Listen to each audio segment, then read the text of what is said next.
Correspondent Alex Forsyth is here. Oh, she's tapping away. Sorry. Is that a social call or what? Social call. Oh, okay. All right. Sorry to interrupt. I'm so sorry. It was a social call, but now I'm in the game. And Nick Watt, political editor of, am I calling it Election Newsnight now? Because that's what you called it last night. Yeah, nightly Election Newsnight. How's that? Okay, well, welcome back.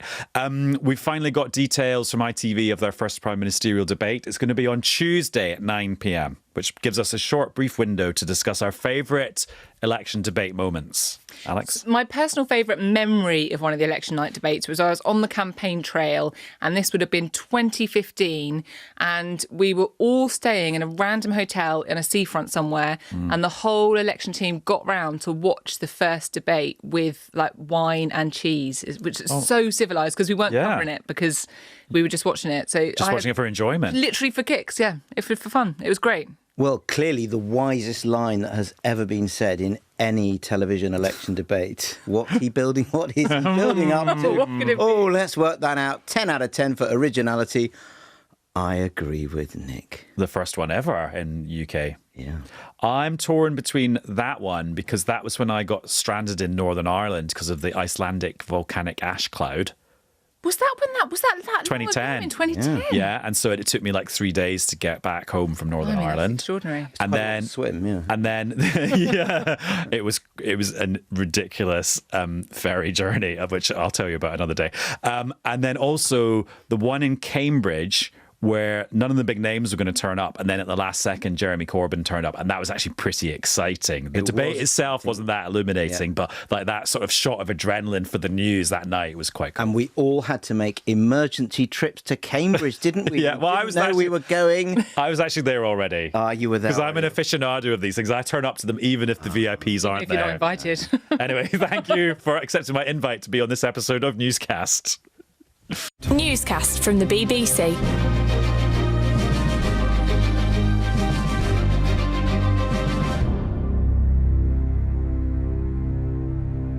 Hello, it's Adam in the studio. Hello, it's Alex in the studio. And it's Nick. I agree with Nick in the studio. You can't agree with yourself. I agree with you being here. Right, stop that.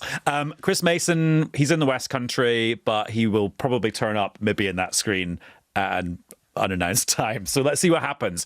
Anyway, talking about who's going to be turning up for the election and personnel and stuff, there's been a bit of a rolling mystery today. I mean, it started yesterday when we were chatting on the last episode of Newscast about Diane Abbott. So she is now a Labour MP again, except Parliament dissolves in a few hours' time, so she won't be a Labour MP again. But she's got the Labour whip back for a bit.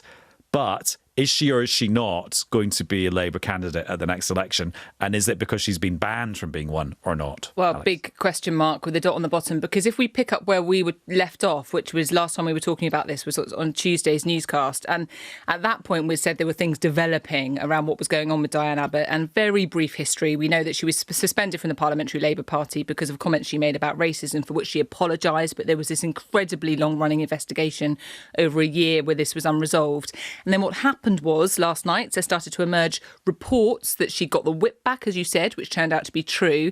But then the Times newspaper was reporting that despite that, she was going to be barred from standing as a candidate. Hence some chaos and confusion. And then this morning, so Wednesday morning, Diane Abbott confirmed to my colleague Joe Pike, BBC political correspondent, that she had been barred from standing.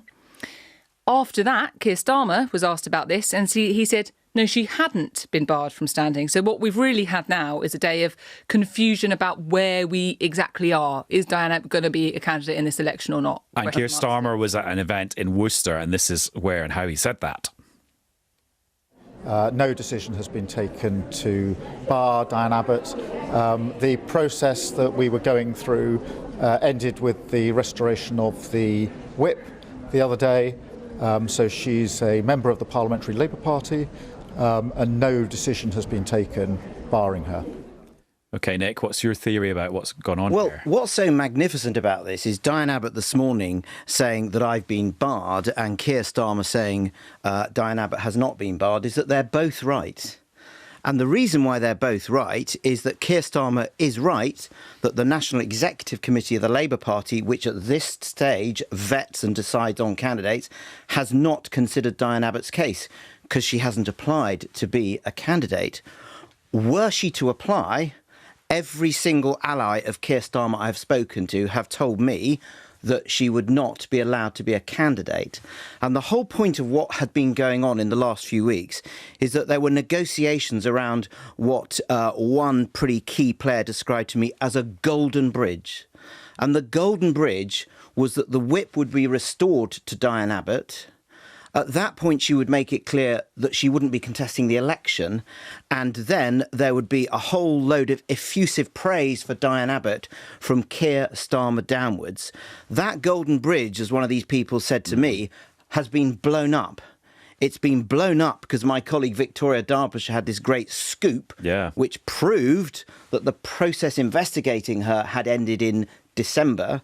And then it was blown out because there was that briefing, as Alex said, to the Times last night saying that she would be barred, which is probably where you'd be if this journey completed its end, but is not technically where we are now. And there's a lot of anger about which supporters of Keir Starmer may well have briefed the Times. Right, OK, so it was actually quite a fragile compromise that had been constructed, and then multiple people, like it was like a bridge made out of matchsticks. Exactly. Golden Diane matchsticks. Abbott is really angry because she is making it clear that she had not told anyone that she was intending to retire, because, of course, nothing formal had happened. But there was one of her allies who was the go-between with the leadership, trying to construct this golden bridge.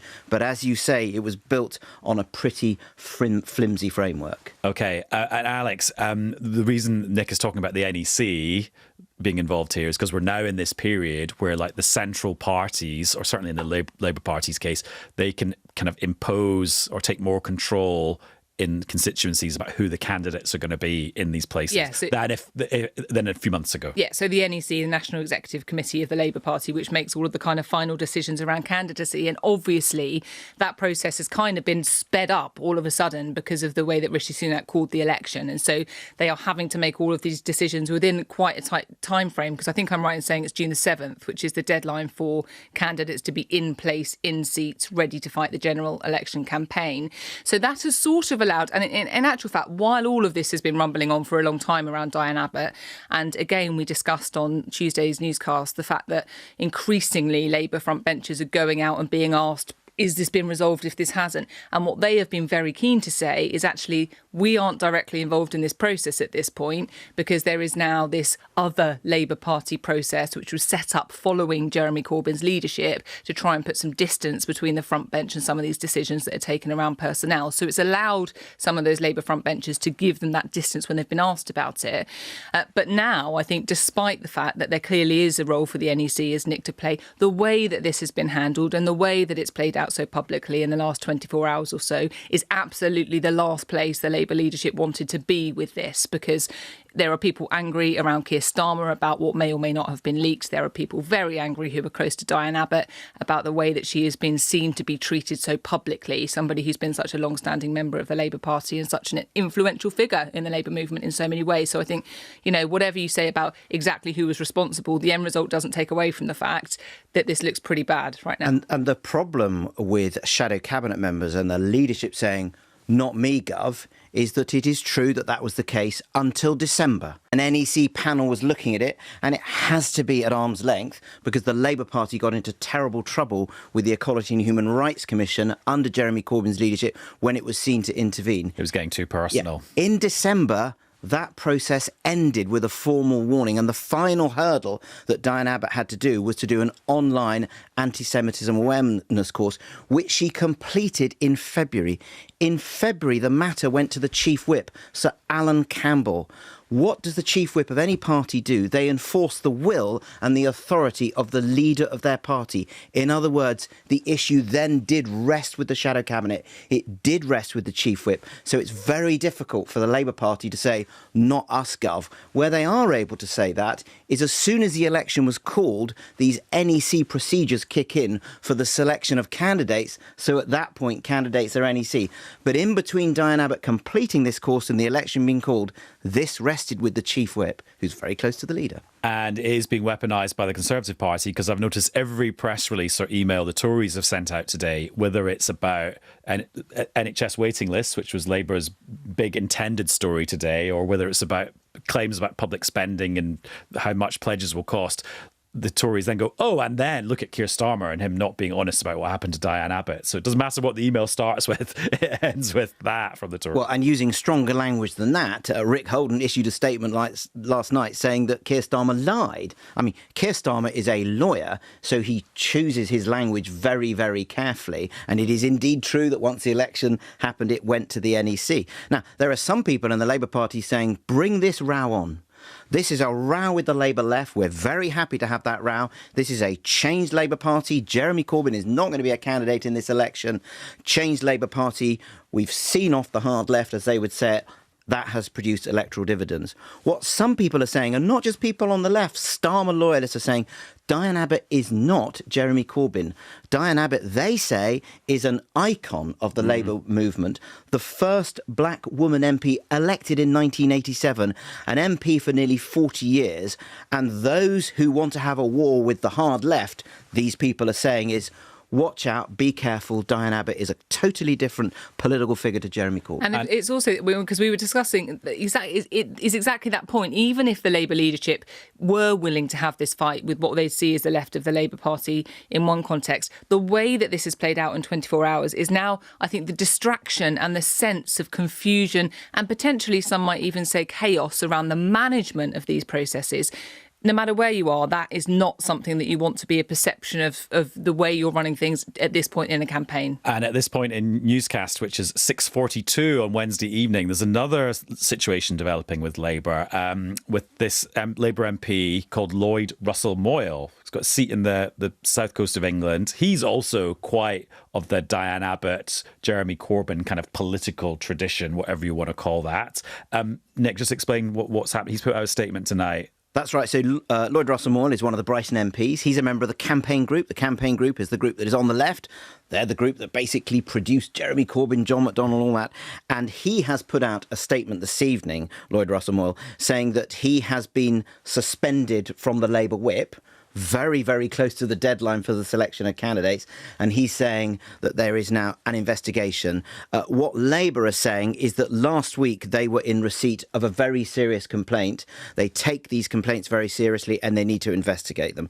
The problem for Lloyd Russell Moyle is that there will be an investigation. He says he will fully comply. He'll cooperate with this investigation, but it will not be done until after the election. Therefore, he will not be able to stand. And he said this complaint is vexatious and politically motivated. And Alex, just theorising about this, it means that Labour's critics, internally and externally, will be able to make similar arguments about they have done with the Diane Abbott case, which is, oh, hang on, these procedures are quite handy if you wanted to perhaps exclude people from the Labour left. Yeah, it comes back to exactly that point we're talking about. Keir Starmer, I think, has seen it as in his interest to be seen to be taking on the left of the Labour Party on one guise or another.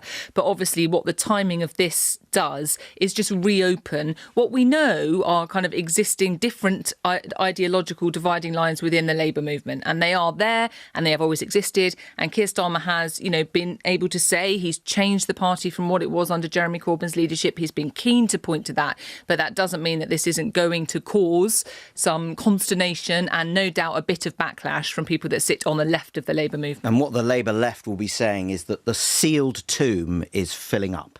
This was What's the phrase. The sealed tomb was a phrase that Peter Mandelson used. Right. And the sealed tomb is where we need to put the Labour left. Right. Because if the Labour left are seen to be at the forefront, we lose. It was a phrase he used in the 1990s. And it is true. On the left of the Labour Party, they say basically from about 1992 until about 2015, it was very, very difficult to get selected if you were a candidate on the left. I think John McDonnell obviously got elected in 1997. There weren't many after that. And they will be saying on the left, the sealed tomb is opening up. What I think the Labour leadership would say is, well, look, we got this complaint about Lloyd Russell Moyle last week and we've acted on it and we would not be taking this lightly. And Lloyd Russell Moyle might not be a household name, but he's quite well known at Westminster, isn't he? And I'm thinking about the time that he spoke very movingly in the chamber about living with HIV. And didn't he grab the mace at one point? He did, so that big gold, sticky thing that's on the table in between the two front benches. What was that about again? I think it was in protest. I think it was over Brexit. I think it was. I can't quite remember. But he's on the left. He's a very passionate guy, but there have been instances, I'm sort of trawling through my memory, where he has behaved in a way that has caused into question. There was an issue with Miriam Cates, who's one of the socially conservative MPs, where he was seen to go and sit next to her, and that was seen as sort of overly aggressive. Right. So it is a mixed record. And you know the answer to this. Did Michael Heseltine grab the mace in the 80s famously? Michael Heseltine grabbed the mace, and it was in the 1970s. Oops. And I think it was over the nationalisation of shipbuilding. And it was a bill that went through, and the way that the votes went were open to question, and Labour MPs started singing the red flag in what he regarded as a triumphant way. And then he grabbed the mace, and that led to his great nickname of Tarzan. Nick, your memory is phenomenal. Well, yeah, but I'm probably wrong, because it's the top of my head. But newscasters know their dates. They will message in to newscast@bbc.co.uk if you're wrong. And of course, that was pre-televisualisation of Parliament. So you and I, Alex, will never see that. No. Just have to picture it. I can't even imagine that. You know, it's always been a kind of constant there in the background of my life. I have a small confession to make, that because I've heard that story many times and just through my whole life, I think when I was younger, because of his nickname of Tarzan and grabbing them, I sort of pictured him like in a loincloth doing it. Assumed that what he was. Yeah, when I was like 12, hearing that story for the first time. But I remember when you could only listen to Parliament on the radio, and I remember tuning in. I should have been doing my A-level revision. Alex, radio's what they had before podcasts. Radio. And I tuned in on Longwave to listen to the live debate of the Westland debate. Which, very nearly brought down Margaret Thatcher. Yeah. It was the famous debate when she walked into the Commons and said, I may not be Prime Minister by the end of today. And then Neil Kinnock did a performance that was, pretty subpar. And I was talking to Jacob Rees-Mogg about this, and he said, I listened to that exact debate as well. You too. So there you are, right, talking about old tech, I'm going to put my finger in my ear, because I think we can speak to Chris Mason on the phone. Hello. This is like doing a phone-in show. Caller, where are you calling from, caller? What do you want to ask the panel? First-time caller, long-time listener. It's Chris in Devon here. Do they not have television in Devon? I was going to say you expect to see you on the screen. To be honest, I would be crying out for the long-wave signal that Nick was just talking about there to help project me into the Newscast HQ in perhaps slightly better quality than a ropey phone line. But hey, at least ropey phone lines work, which is more than can be said for the bits of contraption I was attempting to construct just now. So we can hear each other. That's a good thing. Yes. I'm ready to roll. What have you been working on today? So we've been following the Prime Minister around today. So we did a bit of a stint with Keir Starmer for Labour on Monday, and then Nigel Farage yesterday, and Liberal Democrats and the Scottish National Party in the coming days. And today, hurtling around the southwest of England, following Rishi Sunak, who's been really kind of leaning into the kind of energetic, non-stop, frenetic campaigning thing. And I know all the leaders are doing that, and they've all got to get to A to B on various bits of public transport or private transport. But Rishi Sunak really kind of consciously leaning into it. So, getting the sleeper from London to Cornwall overnight into this morning, and then talking about apprenticeships. That's the big thing in Conservative circles today as far as policy announcements is concerned in England. And then doing one of these Q&As. He likes to turn up at a workplace and gather a kind of gaggle of employees in a kind of semicircle around him and do the pitch, which is uncannily similar from one workplace to the next, but then that kind of makes sense from their perspective in terms of message discipline and consistency, and then taking questions from some of the employees, and if they're so inclined, a couple of reporters as well, and then shuffling off to the next place. So that's what we've been doing, kind of tailing the Prime Minister today as we head into a place called Ford Street.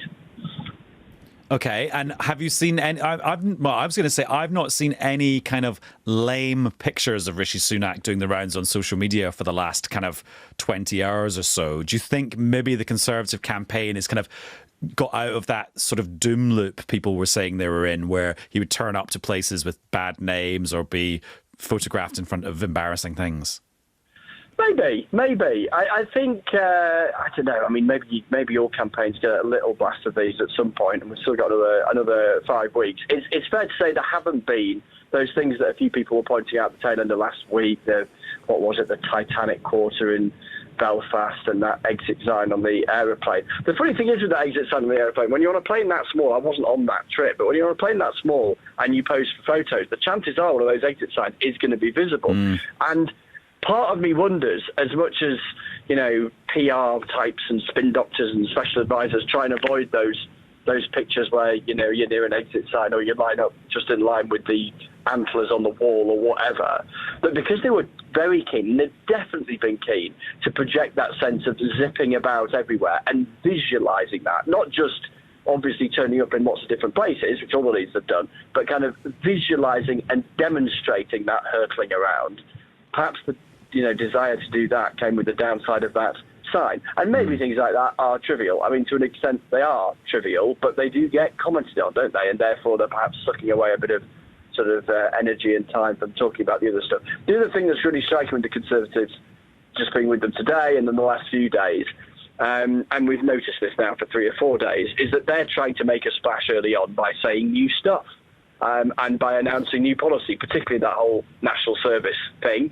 And then we've had the stuff about apprenticeships, the stuff about the state pension as well, to try and make an argument that they've got fresh and new stuff to say and their opponents don't. And Labour's thing has been that bit more kind of cautious, judicious, core messages, not getting drawn into any kind of hostages to fortune. Chris, I'm going to let you go because someone else wants to use the phone box. Yeah, and I'm down to my last 50p. Yeah, beep, beep, beep, beep. John, Chris, remember that we can noise? hear you, and the world will soon hear you, to coin a phrase. Right, safe travels, Cheers, Chris. guys. See ya. Bye. Nick, were you going to make an observation or just No, a I was joke just about interested to know what it's interesting that the perception is that it's been a really bad start for the campaign for the Conservatives.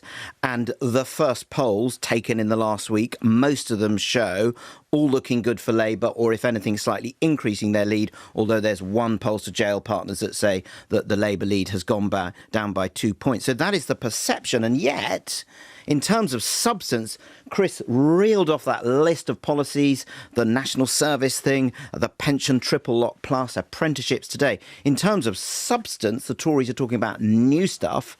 Labour is sort of talking about stuff that's already announced, although what Labour would say is the reason why we're talking about stuff that was already announced is that's credible, serious stuff that stands up. In terms of other stuff that happened today, junior doctors in England are going to go on strike again, and that strike will end 2 days before polling day.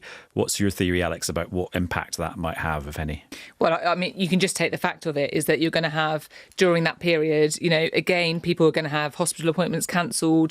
People are going to see the impact of the doctor strikes as they've seen them before.